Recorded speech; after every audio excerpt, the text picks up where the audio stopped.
పాత బస్తీ పతంగి పార్టీ అధ్యక్షుడు అసదుద్దీన్ సారు స్పీచ్లకు చాలా మంది ఫిదా అవుతుండ్రు.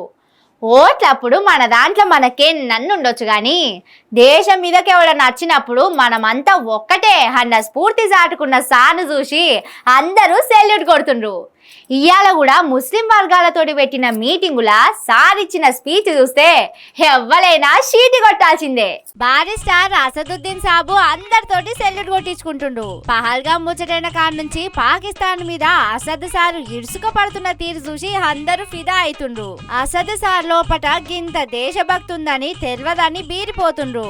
ఇప్పుడు కూడా ఈ యుద్ధ టైంలో మనమంతా జవాన్లకు మద్దతుగా ఉండాలి. పాకిస్తాన్ ఊకూకే మజాక్ చేస్తుంది. పాకిస్తాన్ అటాక్ చేస్తే భారత్ ఎప్పుడు వెనకడిగేయది. అయినా మీదేం ఉగ్రవాదంరా?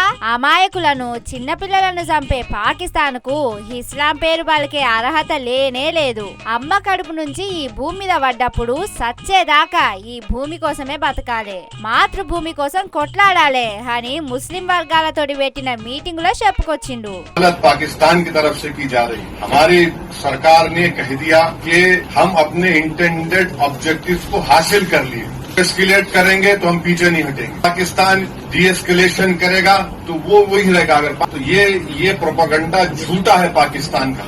इस्लाम का नाम ले रहे हैं। अरे तुम मुबारक महीने में कैसा तुमको इस्लाम का नाम लेके तुम बच्चों को मार दिए। तुम्हारी टू नेशन थियरी को हमने पहले रिजेक्ट कर दिया। तो मैं तमाम से आपसे अपील कर रहा हूँ आपके जरिए से, क्योंकि सहाफियों के दरमियान में बोलने का फायदा ही है।